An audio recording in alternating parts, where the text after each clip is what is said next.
Bakristo bavandimwe, Yezu Kristo nakuzwe.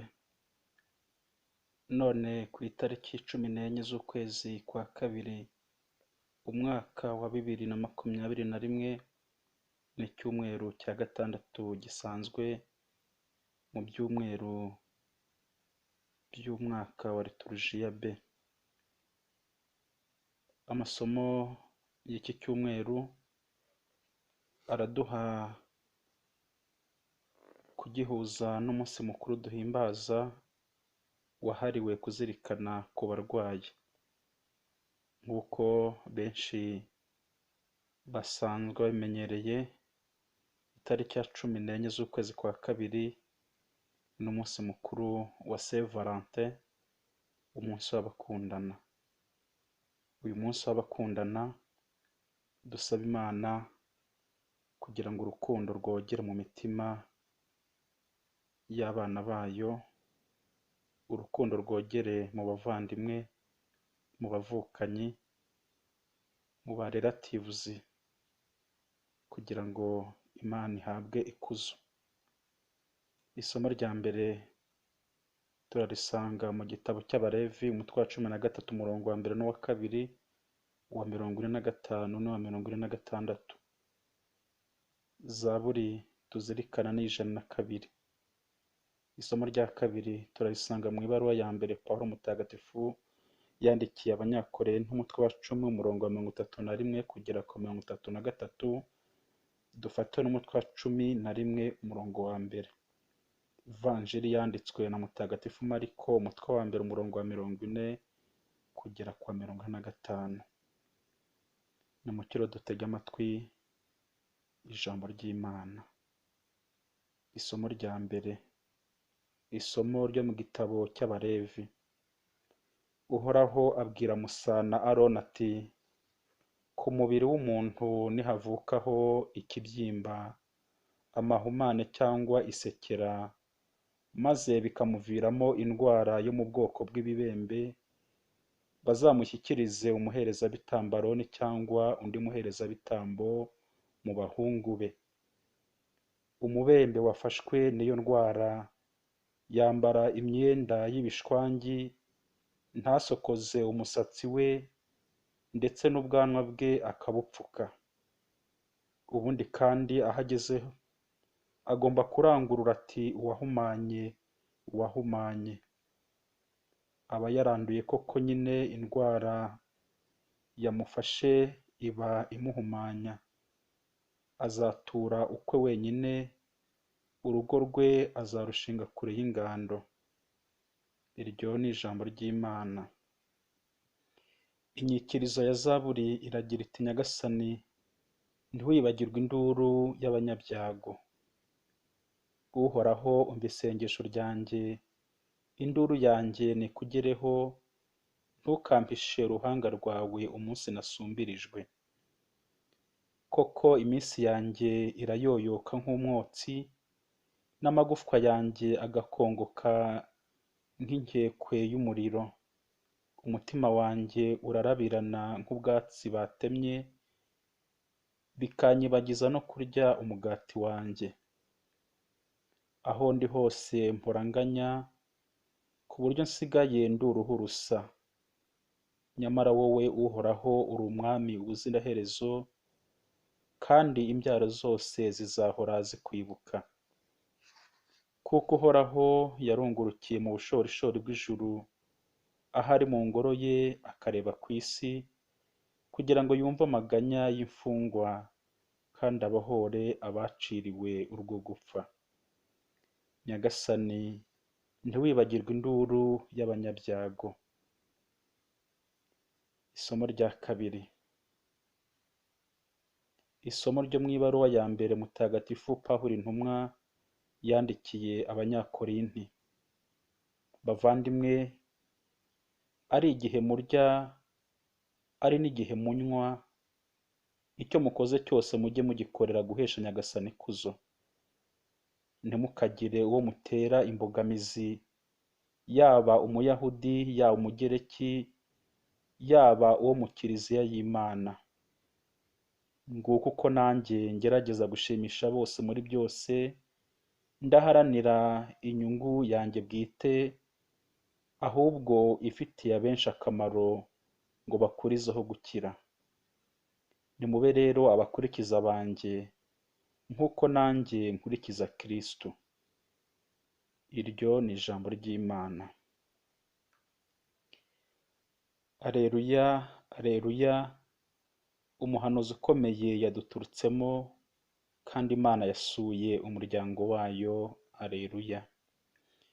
Nyagasani Yezu nabane namwe. Amagambo yo mu ivanjiri ntagatifu uko yanditswe na Mariko. Muri icyo gihe umubembe azagana Yezu amupfukama imbere, amwinginga agira ati, ubishatse wankiza.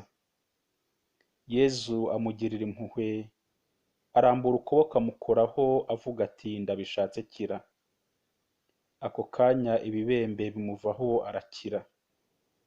Yezu aramwihanangiriza, amusezerera ako kanya amubwira ati, uramenye ntugire uwo ubibwira, ahubwo ugenda wiyereke umuherezabitambo kandi uture ibyo Musa yategetse abahumanuwe, maze babere icyemezo cy'uko wakize.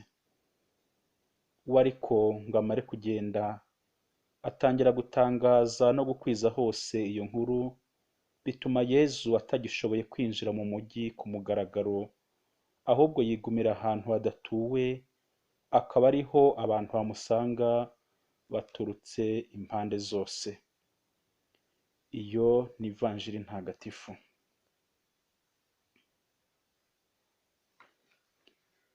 Yezu, Yezu, ubishatse wankiza, ubishatse wankiza. Yezu, Yezu, Yezu, ubishatse wankiza, ubishatse wankiza.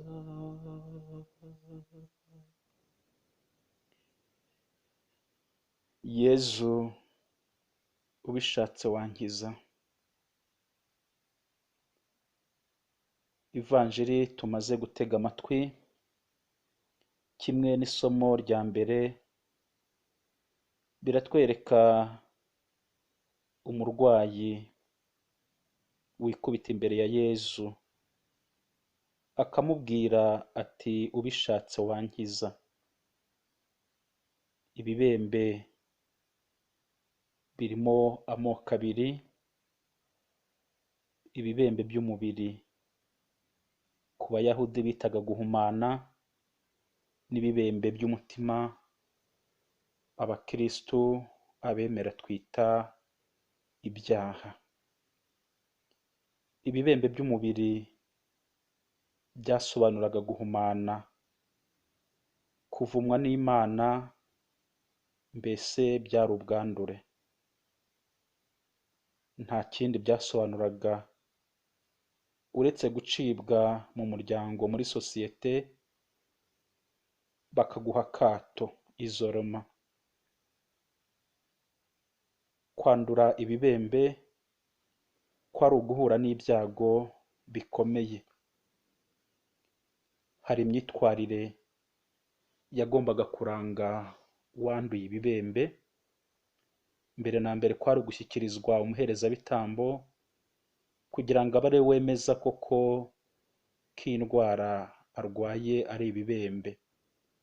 Mwa kiriya gihe nta baganga bari bariho, abaherezabitambo nibo bashishozaga bakemeza indwara umuntu arwaye. Icya kabiri, yagombaga kwambara imyenda y'ibishwangi yacikaguritse, mbese yari nk'umusazi. Icya gatatu ni ukudasokoza umusatsi. Icya kane, gupfuka ubwanwa. Yagombaga kandi guhora asakuza agira ati, uwahumanye, uwahumanye.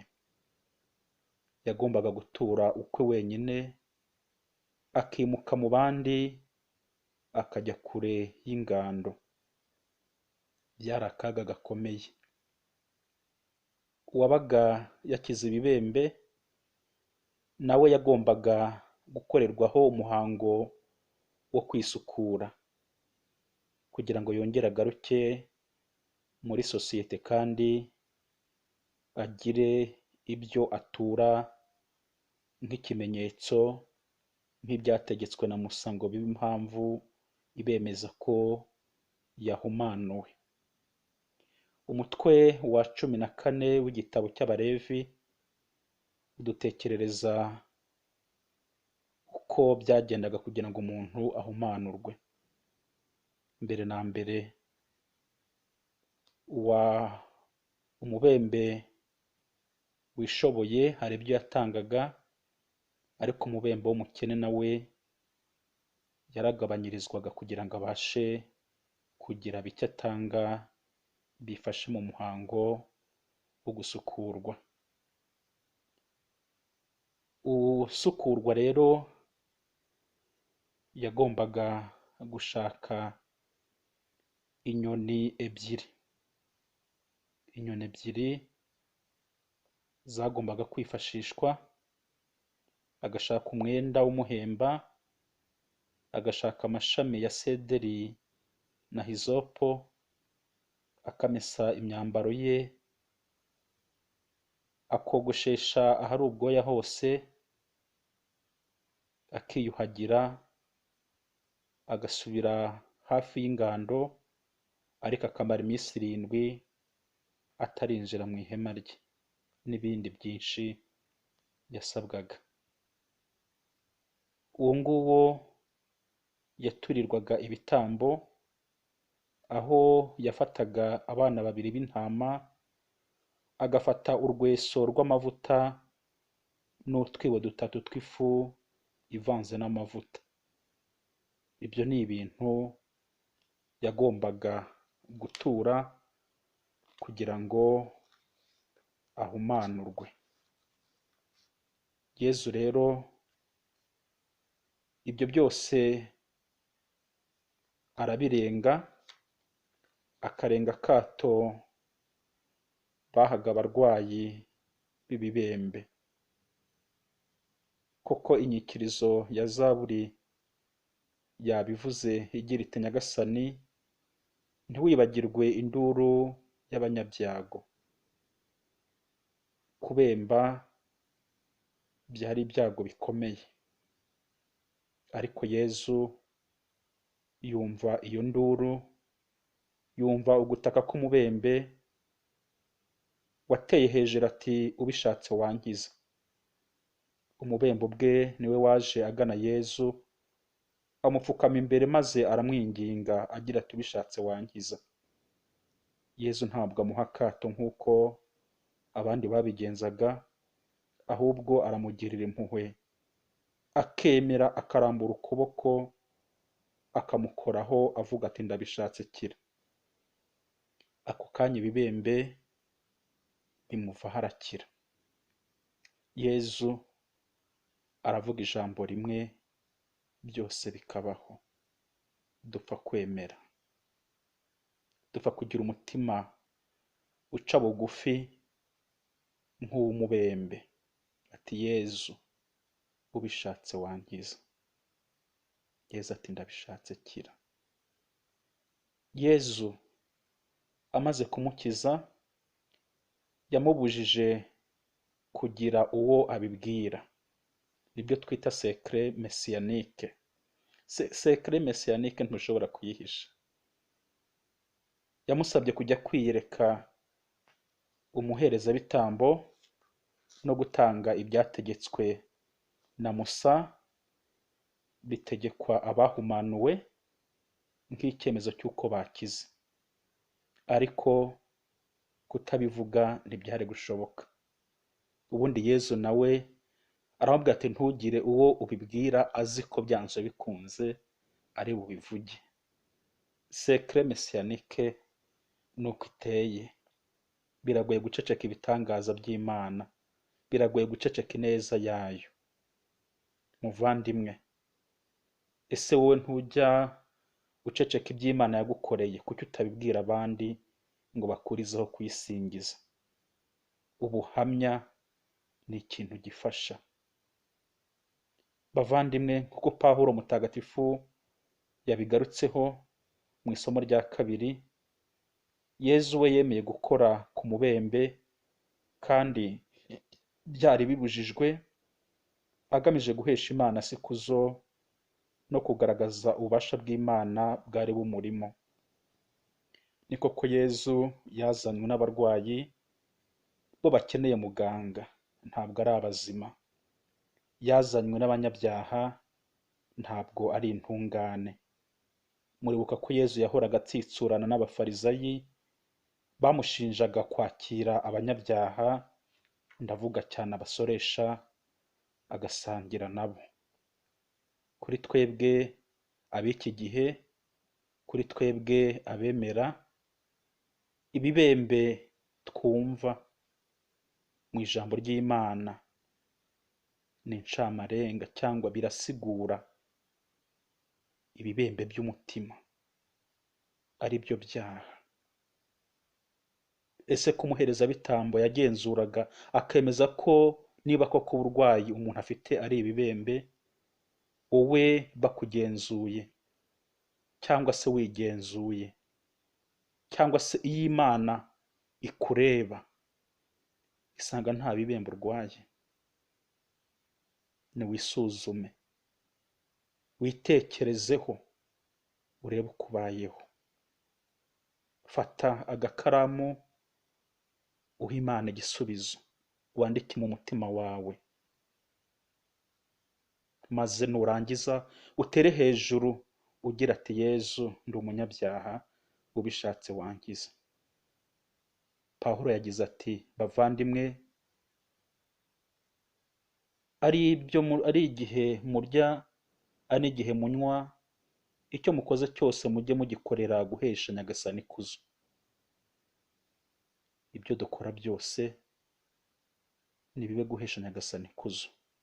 Muri uko kwisuzuma urasanga ibyo ukora byose ntabwo bihesha Imana ikuzo. Igihe unywa inzoga, witwara gute? Ntusinda. Igihe murya, ntimucurana.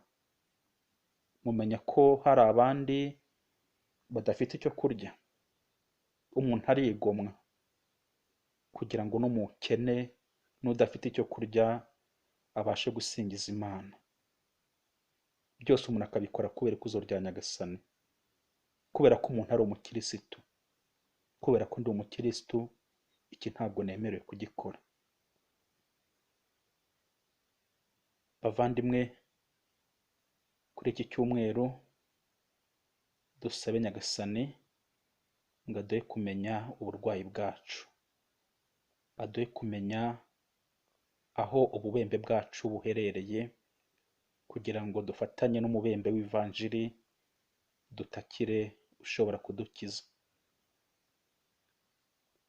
Ndibuka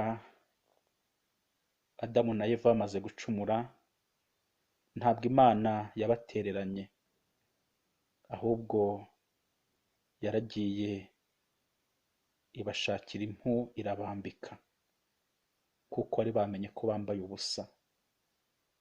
Imana ni umubyeyi, nubwo wacumura gute, yo iragerageza ikakurwanaho, iragerageza ntikwambike ubusa, iragerageza ntigushyire ku karubanda, ikaguha umwanya wo kwitekerezaho, ikaguha umwanya wo kureba aho ufite ububembe, kugira ngo nawe ugire ubutwari, utere intambwe, usange Yezu ntawe ukujyanye, maze umutakire ugira uti: ubishatse wankiza. Yezu adukiriza ubuntu. Ejo twumvaga ivanjiri aho Yezu atubura amafi n'imigati 7. yabonye abantu bamaze iminsi 3 bamukurikiye, ubwe aravuga ati abantu ntabwo nabohereza bataza kugwa mu nzira bishwe n'inzara. Imana yacu ni nziza, ni umubyeyi, ni umunyampuhwe. Yezu yagiriye umubembe impuhwe, agirira impuhwe imbaga yamukurikiraga, ati nimubicaze. Areba afata imigati ashimira Imana, ayihereza abigishwa be nabo bayihereza rubanda, bararya kandi hasaguka inkangarandwe. None se niki Imana idashoboye? Dusabe. Nyagasani Mana yacu, umwana wa Yezu Kristu yaje gukuraho ikibi cyose. Umva rero amasengesho y'umuryango wawe, kandi ukize isi ikibi cyose, kugira ngo tugukorere dufite umutima wuzuye amahoro. Tubigusabye kubwo Yezu Kristu umwana n'umwami wacu, Imana mubana mugategekana mu bumwe bwa Roho Mutagatifu, uko ibihe bihora bisimburana iteka. Ndabifuriza mwese kuri iki cyumweru cya gatandatu kwita ku barwayi muturanye, mubasure, mubagaragarize neza, mubagaragarize impuhwe nk'uko na Yezu yabikoze. Mureke kubanena, abamaze igihe kinini bari ku mariri nimubakire, kuko namwe mufite umubiri.